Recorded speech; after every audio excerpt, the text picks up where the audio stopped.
Today is the day. We're going to go low. We're going deep today. Come on, Paul. You've got this. Come on, Paul. You've got this. Keep going. You can do this. We're going to go low today. Today is the day. Hi, I'm Paul, and this is The Golf Show.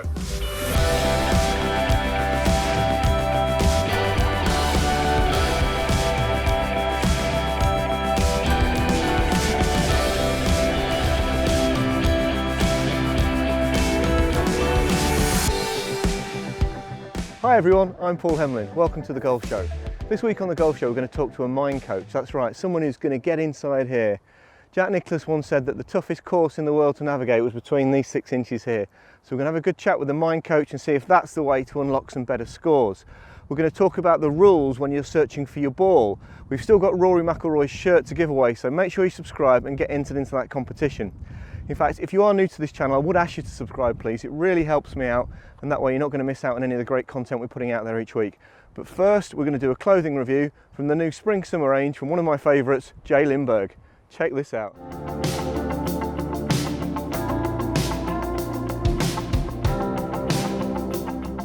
Now, for a lot of people, the golf season doesn't start until the Masters starts. Well, for me, spring doesn't start until Lindeberg brings out their new spring-summer collection, and here we are. Let's check this out. It's bold, it's bright, it's got a load of new fabrics, and it's not orange, it's lava. Now, those of you that regularly watch The Golf Show will know I'm a big fan of JL. I really like their gear, I like the quality of it, I like the look, it's a little bit edgy. This is the standout piece for me from spring-summer 2021.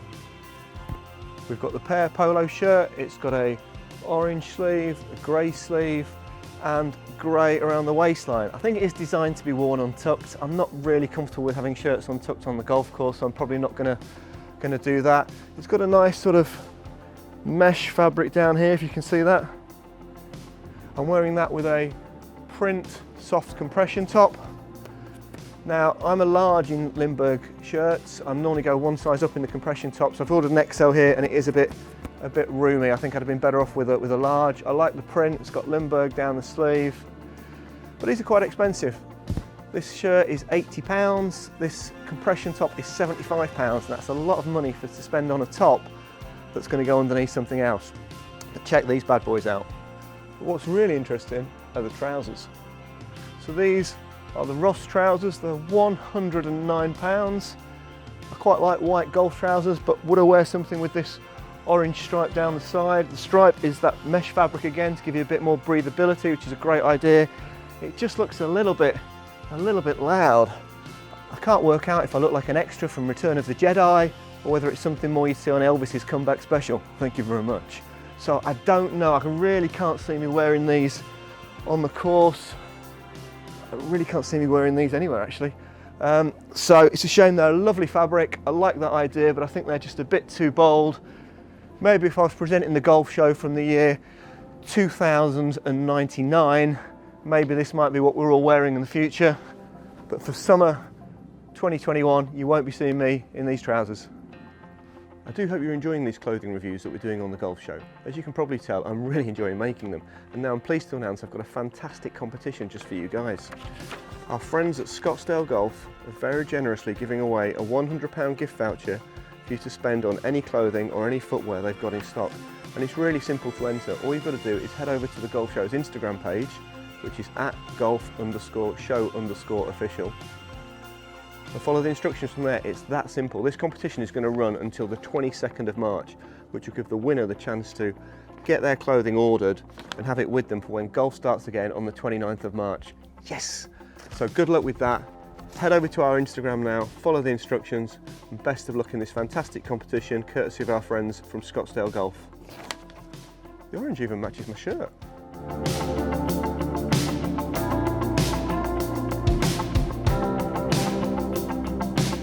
Now I'm joined by Tracy Maddison from Tracy Madison Golf Mindset Coaching. Tracy, hi. Hi. Thanks very much for coming on the show. That's a pleasure, Paul. So mindset's an area that I think all golfers have heard about on the TV, and there's lots of performance coaches out there with the top pros, but it's not something maybe at a club level or an amateur game I know much about. So what is mindset? Well, do you know what really mindset is about? It's a collection of our thoughts and our beliefs, and that kind of forms some thought habits, and then those habits actually then become how we behave, how we see the world, and kind of how we just go about our business. So our thoughts would influence what we do and how we did it. Absolutely, yeah. And so, if that's mindset, what's a mindset coach? So, a mindset coach really will challenge how you, how somebody will take those thoughts and just kind of the way that they behave with them in a way. And what they can do is they can just challenge that person to kind of understand a little bit more about why they're thinking in that certain way. So you could use mindset, it could be an inhibitor, but you could also get yourself into a really positive mindset that could make you achieve more things in life or on the golf course. Absolutely. I mean, this is just not about the golf either. You Yep. can really take this out into your life. So let me give you an example. Yep. So I play golf, obviously, in the end of 2015 in Old Money we'll go with a handicap Yep. system. Yep. So I was off 11. Yep. At the end of 2019 I was still off 10.7, which is still 11. Yep. Why? Why am I Yep. not making any progress at all? I knew I could play. Some days I played a lot better than others. Yep. And there had to be something fundamentally different there. There had to be something that meant that I wasn't actually in control of something. Yeah, yeah. And so last year during lockdown, I decided that I was going to focus on the mindset, my mindset. So what I really did is reviewed my behaviour on the golf course. I looked at how I behaved with golf shots, how I behaved with people I was playing, how I reacted to things. And then I started to change some of those things. And just to give you an example, like if I hit a shot, I used to have quite high expectations. Being off 11, I don't know why. Yeah. You know, so I hit the shot, maybe not what I wanted, reacted in a very down way, Yeah. and that then affected how I did the next shot. So I changed all that, and I finished the last year's season playing off 5. Wow. How does coaching work? It depends really on where each individual person's at. Okay. You know, some people might just need some techniques to stop the Yep. nerves. Some might need some help with visualisation. Yep. So understanding how powerful the mind is Yep. quite important, and that you know you can change your mindset. Looking as well at how we can deal with any mental obstacles that Yep. are coming our way, and then visualisation's massive. You Yep. know, you can visualise not just on the golf course, but as we explained earlier, you know, off it as well. Yep. You can remember all those good shots, and then positive, being Yep. positive. That positive mental attitude is so important. Yep. Even if you're just not quite feeling it, just saying some simple positive words to yourself Yep. can really give you a Okay. lift. So I've devised, and then you just have a little plan, because obviously, you know, we think the way we've been thinking for a long time. Yep. So it really is a patience thing. It Yep. doesn't happen overnight. You've got to practice it, just like you do with your swing. So it's we can do any one of those 5 things, Yep. or all those 5 things together. And then obviously coming out on the golf course, you don't want to practice everything all at once. Sure. This is too much. Yeah. So it's just taking something. So for example, you might devise your pre-shot routine, and Yeah. you might say to yourself, well, today I'm going to challenge myself to do that on Yeah. every shot. Yeah. Well, I remember when the Open was at Royal Portrush in 2019. So it's in Northern Ireland. Rory McIlroy played there as a boy. He was a hot favourite for the tournament. Got on the first tee and he made a quadruple bogey. And when he was interviewed afterwards, he said, "I've been looking forward to this coming, and we knew we were going to get the tournament and all the expectation.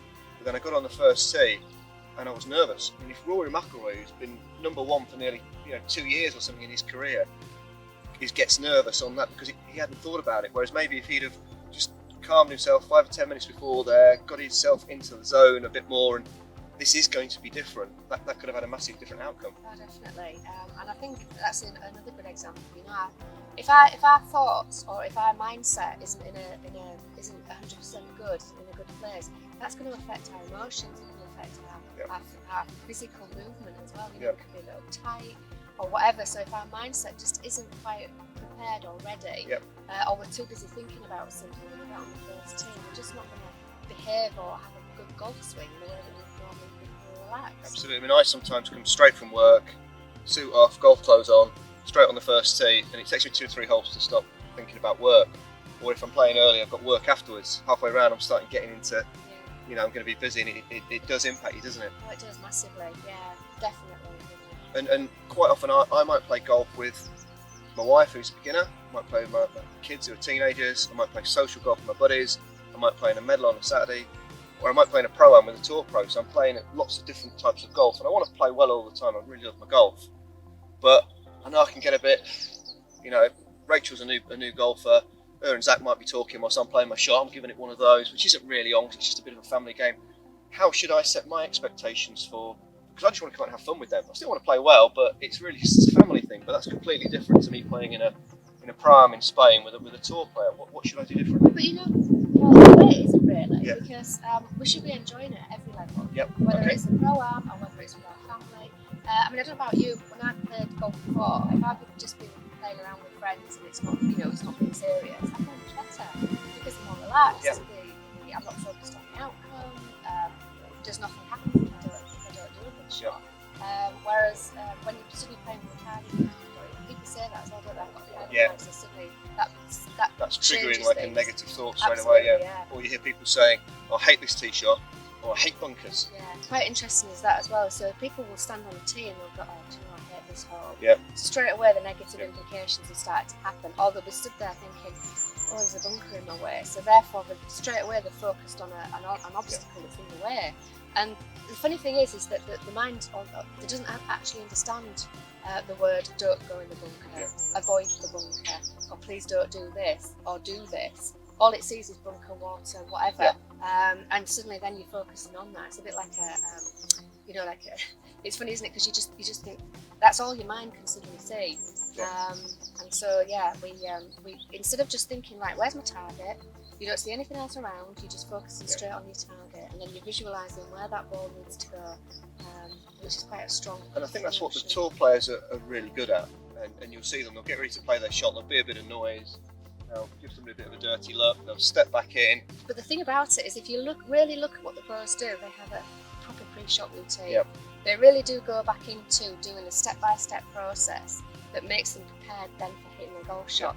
Occasionally, amateurs do that, or they may have different pre-shot routines, but they don't necessarily do it every time. And then what they're focusing on then is the outcome, not the actual process. And that's quite an important thing that changed for me, is I started to focus on the process. So I challenged myself to have a pre-shot routine every time I approached the shot. The outcome was irrelevant, because if I did this pre-shot routine, then I got a tick in the box, which actually really changed, because then I wasn't focusing on on the actual outcome and saying that was good or bad. I was lucky enough to interview Tyrrell Hatton a few weeks ago, and he was in a performance centre, and it was like, what's your normal shot shape? And he said, I don't mind, not pretty left, I prefer left to right more than that. And it's like, do you think about that over the board? He says, no, I just pick a target. He says, if it goes 2 yards fade, that's great. If it just goes dead straight, that's great, but I don't worry about it. Just pick the target. Obviously he's got the ability and he can trust his swing, but that was all he thought about. That was really interesting, because we can really overanalyze it. And he said something else there that was really interesting, where people focus on the outcome. The amount of times you've had a good round and you stood on the 18th and think, crikey, par for my best score ever, or par for a 72, and then you go and blast 2 out of bounds and you played brilliantly all day. What happens there when you just get ahead of yourselves? Yeah, definitely. What happens is it's so important to actually be in the moment. And I kind of read about things about that, and I didn't quite know what it meant. But I do, if you have a bad give yourself a few minutes just to process it, and it's gone. You can't do anything about it. You can't change it. It's really important that you then put it on the card, put it to bed, and done. But then you can't look and think, right, okay, well, I can make up for that, because if I par here, birdie there, birdie there, you can't control that. So you may hit a really good shot down the centre of the fairway. You get there, it's in a defend. I mean, how unlucky is that? But what can you do? Nothing. So golf is really unpredictable. We can hit the best shots ever and still be unlucky. It can be brutal. And so, I mean, you've got to stay in the now. So all you can do is you only have control over that one shot that you play there and then. So whether it's off the tee, on the fairway, on a putting green, whatever. Our self-talk is really important. So quite often, I know that in the past what I've done is what have I done that for? But I wouldn't speak to somebody else like that. I wouldn't speak to my playing partners. I said, what have we done that for? That was rubbish. So why am I doing it to myself? We tend to do it to ourselves, don't we? And so, of course, that has implications. That really does play with our heads and whatever. But, if even after every shot, whether it's good or bad, if you smile and just, lift body language as well, that's all, sort of being like this, kind of uplifting, shoulders back, and you didn't mean to do it. So yeah, so you know, self-talk is really important. So we've got to have that self-talk. So when you stood over the ball, you know, you want something in your head that only you're listening to. Don't forget, nobody else is thinking you absolutely balmy by speaking out loud. But, I mean, if you want to, you can. But you know, you want to stand there and you want to go, I can do this. This is a good shot. I'm going to hit a good shot. I'm hitting a good shot. You know, all these kind of things. But you find something that works for you, and then you just keep saying it. That's interesting. So, you know, at Fulford, one of the main tournaments for the guys here is the Harrow, which is a foursomes tournament.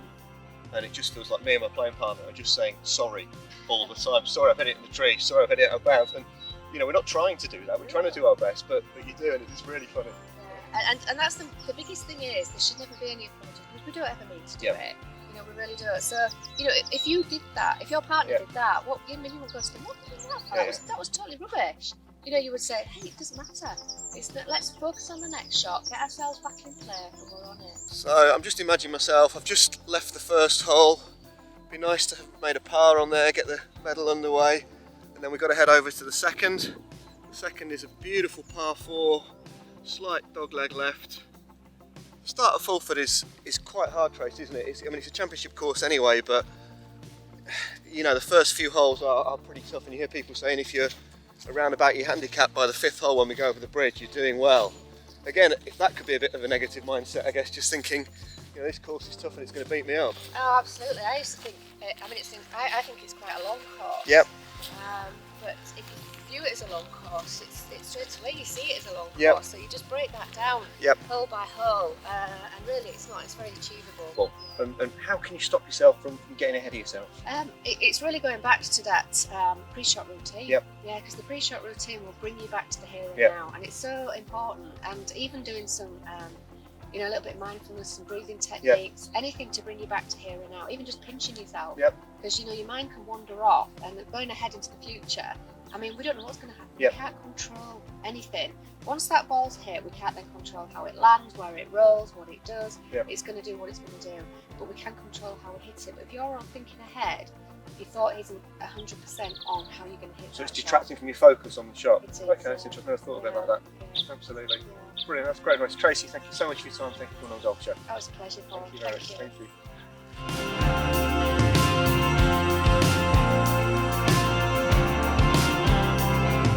Okay, so unfortunately we're looking for what could be a lost ball.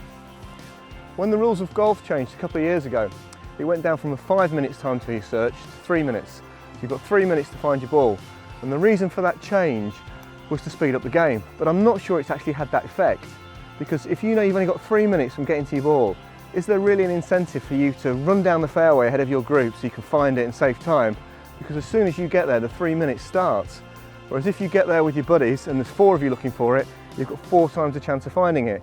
So I'm not really sure it's going to help. Brooks Koepka also came out and said he thinks it will take longer because pros typically don't hit provisionals, they've got less time to find their ball, therefore they're not going to find as many balls and they'll have to head back to the tee. I've got the ShotScope V3 watch here, and this actually has a timer on it, so you can hit that as soon as you get to the search area, and then there's no debate whether you've taken 3 minutes or any longer. Around here somewhere, where is it? Can you not see it?